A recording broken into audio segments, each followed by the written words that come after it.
جو مٹھائی بنائی ہے وہ بھی کئی دنوں تک تھوڑا تھوڑا گیہوں بچا کر تیار کی ہے۔ اسی سے حلوہ اور روٹی بنائی ہے، لیکن نئے کپڑے کہاں سے لاؤں؟ یا اللہ، یہ بوجھ کیوں ڈال دیا اس ماں کے سر پر؟ تو سب کی حالت جانتا ہے، میں ان معصوم بچوں کو کیسے سمجھاؤں؟ یا اللہ، تو رحم دل اور مہربان ہے۔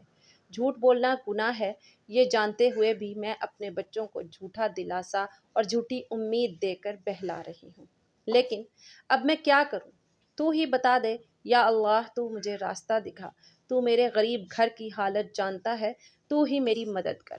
یہ کہتے کہتے ماں رونے لگی اور زور زور سے چکی چلانے لگی۔ چکی کی گھر میں آواز کے ساتھ ان کے دل کا درد بھی باہر نکلنے لگا۔ آنسو صاف کرتے ہوئے بھلے ہی مٹھائی بنانے کا کام تیزی سے چل رہا تھا، لیکن جیسے ہی یہ کام پورا ہونے کو آیا، ایک اور مشکل سامنے کھڑی ہو گئی۔ تبھی امی امی کہتے ہوئے دو معصوم بچے ماں کے پاس آ کر کھڑے ہو گئے۔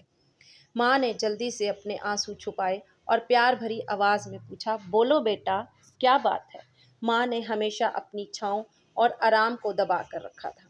غریبی کو اپنا نصیب مان کر تھوڑے میں ہی خوش رہنے کی عادت ڈال لی تھی، لیکن آج معصوم بچوں کی ایک چھوٹی سی خواہش نے ان کے صبر کے ارادے کو توڑ دیا۔ انہوں نے خود کو سنبھالتے ہوئے بچوں کو گود میں اٹھا لیا، مسکرانے کی کوشش کی، ان کے ماتھے کو چوما اور کہا، بولو بیٹا، کیا کہنا ہے؟ بڑا بیٹا معصومیت سے اپنی آنکھیں جھپکانے لگا۔ چھوٹے بھائی نے بھی اس کی نقل کر لی۔ ماں نے پیار سے کہا، دیکھو بیٹا، تمہارے ابو آئیں گے، یہاں تمہارے لیے مٹھائی بنا رہی ہوں، تھوڑا صبر کرو، بس تھوڑی ہی دیر۔ انہوں نے بچوں کو سینے سے لگا لیا، پیار سے سمجھایا اور کہا، تھوڑا انتظار کرو بیٹا، مٹھائی ابھی تیار ہو جائے گی۔ چھوٹے بھائی نے آنکھیں ملتے ہوئے اچانک پوچھ لیا، لیکن ہمارے نئے کپڑے؟ امی یہ سنتے ہی چونک گئی، جلدی سے بول پڑی، ارے بیٹا، ایسا کرتے ہیں، تم لوگ جا کر پہلے نہا لو، ابھی تک نہائے بھی نہیں ہو۔ دونوں بھائی ایک ساتھ بولے، نہیں امی جان، ابھی تک نہیں نہائے۔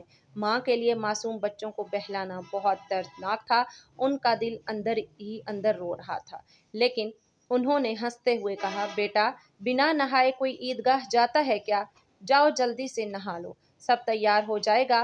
دونوں بھائیوں نے خوشی سے کہا، ٹھیک ہے امی جان، ہم ابھی جا کر نہا لیتے ہیں، آپ سب کچھ تیار رکھنا، ہم جلدی سے آ جاتے ہیں۔ پھر دونوں بھائی خوش ہو کر باہر نکل گئے۔ ماں نے دعا دی، جاؤ بیٹا، اللہ حافظ۔ بچے تو چلے گئے، لیکن ماں کے دل میں فکر اور گہری ہو گئی، ان کا دل جیسے ایک گہرے سمندر میں ڈوب رہا تھا۔ ماں سوچنے لگی، جب وہ واپس آئیں گے اور کہیں گے، ہمیں نئے کپڑے پہناؤ، ہم عیدگاہ جائیں گے، تب میں کیا کروں گی؟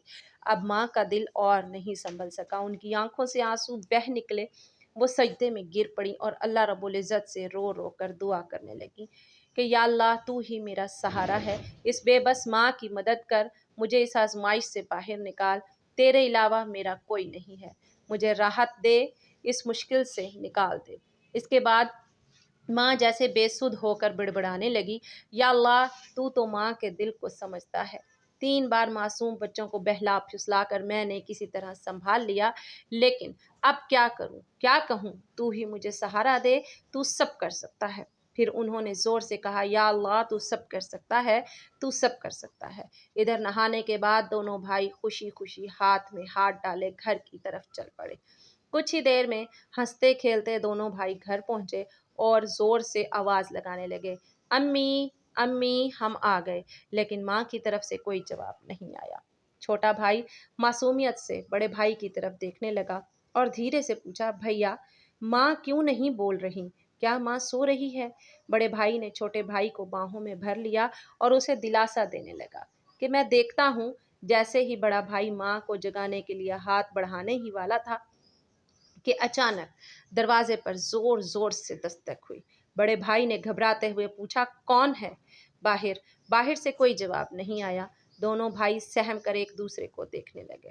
چھوٹا بھائی ڈر کے مارے بڑے بھائی سے چپک گیا۔ پھر سے دروازے پر زور سے دستک ہوئی۔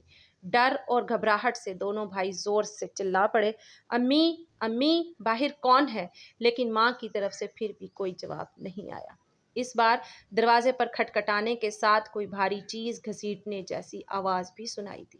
دونوں بھائی ڈر گئے، انہیں پتا تھا کہ اگر کوئی رشتہ دار میں سے کوئی بڑا یا پڑوسی گھر پر آتا تو وہ ہمیشہ سلام کرتا، لیکن یہاں سب کچھ الٹا ہو رہا تھا۔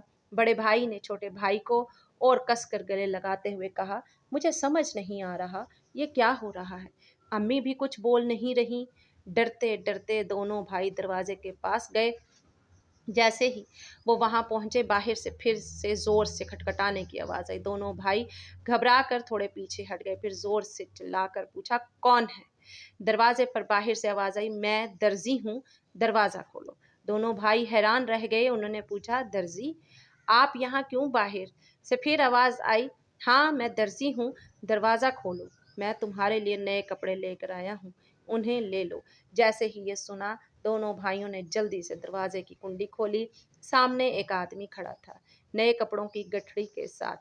دونوں بھائی ایک پل کے لیے دنگ رہ گئے۔ درزی نے کپڑے ان کی طرف بڑھاتے ہوئے بولا۔ بڑے بھائی نے جھٹ پٹ سارے کپڑے اپنے ہاتھوں میں لے لیے اور چھوٹے بھائی کا ہاتھ پکڑ کر تیزی سے دوڑتے ہوئے ماں کے پاس پہنچا۔ ادھر ماں اب سنبھل نہیں پائی تھی، ان کی آنکھوں سے آنسو رکنے کا نام نہیں لے رہے تھے۔ امی، امی دیکھو، بڑے بھائی نے خوشی سے چہکتے ہوئے کہا، درزی ہمارے لیے کتنے پیارے نئے کپڑے لے کر آیا ہے، جلدی سے ہمیں کپڑے پہنائیں، ہمیں عیدگاہ جانا ہے۔ بڑے بھائی کی بات سنتے ہی چھوٹا بھائی بھی اچھل پڑا۔ ہاں امی جان، جلدی کرو، اگر دیر ہو گئی تو ہمیں نماز کا وقت نہیں ملے گا۔ ماں یہ سن کر حیران رہ گئی۔ کچھ پل تک تو بچوں کو ٹکٹکی لگائے دیکھتی رہیں، پھر انہیں گلے لگا کر پھوٹ پھوٹ کر رونے لگی۔ اس کے فوراً بعد انہوں نے بچوں کو چھوڑ دیا اور سیدھے سجدے میں گر گئیں۔ یا اللہ، تیری مرضی کو کون سمجھ سکتا ہے؟ انہیں فوراً سمجھ میں آ گیا کہ جو شخص درزی بن کر نئے کپڑے لے کر آیا تھا وہ اصل میں درزی نہیں تھا، اللہ کے بھیجے ہوئے فرشتوں میں سے ایک فرشتہ تھا۔ ماں سجدے سے اٹھیں اور جلدی سے بچوں سے بولی، جاؤ بیٹا، جاؤ، اسے میرا سلام کہہ دینا اور کہنا کہ وہ آج ہمارے گھر مہمان بن جائے۔ لیکن بچوں کو یہ بات یاد ہی نہیں رہی۔ وہ اتنے خوش تھے، اتنے زیادہ خوش تھے کہ ان کی خوشی کا کوئی ٹھکانہ ہی نہیں رہا۔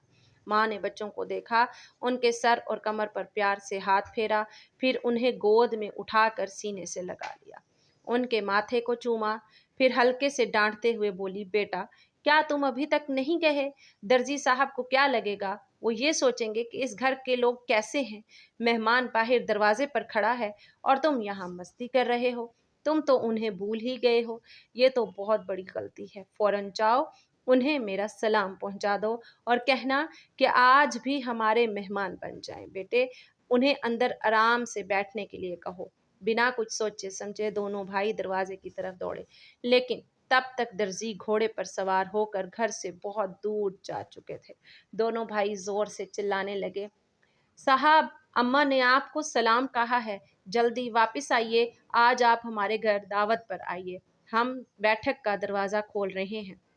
لیکن دور سے ہوا کے ساتھ جواب آیا، اپنی اماں جان کو اور ابا جان کو میرا سلام دینا، کسی اور وقت ملنے آؤں گا۔ دونوں بھائی دوڑتے ہوئے اماں کے پاس آئے اور سب کچھ بتا دیا۔ بولے، درزی صاحب نے آپ کو اور ابا کو سلام کہا ہے، وہ گھوڑے پر سوار ہو کر اس طرف جا رہے ہیں، جلدی آؤ اماں، انہیں دیکھو گی نا، جلدی کرو، کھڑکی سے دیکھ لو، اگر دیر کرو گی تو انہیں پھر نہیں دیکھ پاؤ گی۔ درزی صاحب کتنے خوبصورت لگتے ہیں اماں۔ اماں نے بچوں کی بات سن کر کھڑکی کے پاس آ کر باہر دیکھا۔ انہوں نے دیکھا کہ ایک سفید کپڑوں میں دکھائی دے رہا تھا، وہ آسمان کی طرف اڑتے جا رہے تھے، ان کے جسم کی چمک چاروں طرف پھیلی ہوئی تھی، ان کی روشنی سورج کی کرنوں کو بھی پھیکا کر رہی تھی۔ ماں حیران ہو کر یہ سب دیکھ رہی تھی۔ اچانک وہ اپنے گھوڑے سمیت کہیں غائب ہو گئے، اب انہیں اور نہیں دیکھا جا سکتا تھا۔ اتنے میں دونوں بھائی زور سے چلائے، اماں، اماں دیکھو، وہ رہے ابا، دور سے آ رہے ہیں۔ ماں بچوں کو اپنے ساتھ کمرے میں لے گئیں اور انہیں نئے کپڑے پہنانے لگیں۔ ان کی آنکھوں سے خوشی کے آنسو بہہ رہے تھے۔ دونوں بھائیوں نے حیرانگی سے پوچھا، اماں، اماں آپ کیوں رو رہی ہیں؟ اماں نے پیار سے بچوں کو سینے لگایا اور کہا، بیٹا میں کیوں رو رہی ہوں یہ تم ابھی نہیں سمجھو گے، تمہاری عمر بھی اتنی نہیں ہوئی ہے، لیکن آج سے یہ بات ہمیشہ یاد رکھنا، ایک پل کے لیے بھی اللہ تعالیٰ کو بھولنا مت۔ اللہ رب العزت کو ہمیشہ یاد رکھنا، جو ہمیشہ اللہ کو یاد رکھتا ہے وہ کبھی بھی مصیبت میں نہیں پڑتا۔ اگر تم اس چھوٹی سی بات کو اپنے دل میں بسا لو گے اور زندگی بھر اللہ کو نہیں بھولو گے تو دیکھو گے کہ اللہ ہمیشہ تمہاری مدد کرے گا، وہ تمہیں کبھی بھی مشکلوں میں نہیں ڈالے گا۔ ماں اپنے بچوں کو یہی نصیحت دے رہی تھی اور ساتھ ہی انہیں نئے کپڑے پہنا رہی تھی۔ جب بچوں کو سجانے کا کام پورا ہو گیا تو ماں نے سرمے کا ڈبہ لا کر چھوٹے بیٹے کی آنکھوں میں سرما لگایا۔ بڑے بیٹی کی آنکھوں میں سرما لگاتے ہی دروازے کے باہر سے آواز آئی، السلام علیکم یا فاطمہ الزہرا۔ اندر سے حضرت فاطمہ رضی اللہ تعالیٰ عنہ نے جواب دیا، وعلیکم السلام یا علی۔ چھوٹا بیٹا تیزی سے دوڑ کر باہر گیا اور خوش ہو کر چلانے لگا، ابا آ گئے، ابا آ گئے۔ بڑا بیٹا بھی باہر جانے والا تھا لیکن ماں نے اسے روک لیا کیونکہ اس کی آنکھوں میں سرما لگانا ابھی باقی تھا۔ ماں نے تھوڑا غصے میں کہا، بیٹھو بیٹھو، پہلے سرما لگ جانے دو۔ اتنے میں چھوٹا بھائی اپنے ابا کا ہاتھ پکڑ کر اندر لے آیا۔ تب تک بڑے بھائی کی آنکھوں میں بھی سرما لگ چکا تھا۔ دونوں بیٹوں کو دیکھ کر ابا حیران رہ گئے اور بولے، یہ کیا؟ اتنے پیارے پیارے کپڑے یہ کہاں سے آئے؟ پھر دونوں بھائی اپنی ماں اور ابا سے لپٹ گئے اور خوشی دکھانے لگے۔ حضرت فاطمہ الزہرا رضی اللہ تعالیٰ عنہ نے بچوں کو خاموش کرواتے ہوئے حضرت علی رضی اللہ تعالیٰ عنہ کو پوری کہانی سنائی۔ حضرت علی رضی اللہ تعالیٰ عنہ یہ سب سن کر سجدے میں گر گئے اور دعا میں کہنے لگے، اے اللہ، تیرے لیے کچھ بھی ناممکن نہیں ہے، تو کریم ہے، تو عظیم ہے، تو رحمت والا ہے اور طاقت والا ہے۔ پھر سجدے سے اٹھ کر انہوں نے حضرت فاطمہ الزہرا رضی اللہ تعالیٰ عنہ سے پوچھا، جو درزی بن کر بچوں کے لیے کپڑے لایا تھا، کیا تم نے اسے پہچانا؟ کیا تم نے جان لیا کہ وہ کون تھے؟ حضرت فاطمہ الزہرا رضی اللہ تعالیٰ عنہ نے کہا، نہیں، لیکن اتنا یقین ہے کہ وہ اللہ کے بھیجے ہوئے کوئی فرشتے تھے، اس میں کوئی شک نہیں، پھر بھی یہ میری اپنی ذاتی رائے ہے۔ حضرت علی رضی اللہ تعالیٰ عنہ نے کہا، ہاں، تم نے صحیح کہا، وہ اللہ کا بھیجا ہوا ہی فرشتہ ہے، یہ کوئی اور نہیں بلکہ حضرت جبرائیل علیہ السلام تھے۔ یہ سنتے ہی حضرت فاطمہ رضی اللہ تعالیٰ عنہا کی زبان سے اچانک زور سے نکلا، اللہ اکبر۔ یہ کہتے ہوئے بی بی سجدے میں گر گئیں۔ انہیں دیکھ کر حضرت علی رضی اللہ تعالیٰ عنہ بھی سجدے میں گر گئے۔ انہیں دیکھ کر حضرت حسن اور حضرت حسین رضی اللہ تعالیٰ عنہما بھی سجدے میں گر گئے۔ پیارے دوستو، آپ سب سے گزارش ہے کہ اسے صدقہ جاریہ کی نیت سے دوسروں تک ضرور پہنچائیں، اور اگر آپ میرے چینل پر نئے ہیں تو چینل کو سبسکرائب کریں۔ ملتے ہیں اگلی ویڈیو میں، فی امان اللہ۔ ناظرین، کمنٹ باکس میں ایک بار صلی اللہ علیہ وآلہ وسلم ضرور ٹائپ کیجیے گا۔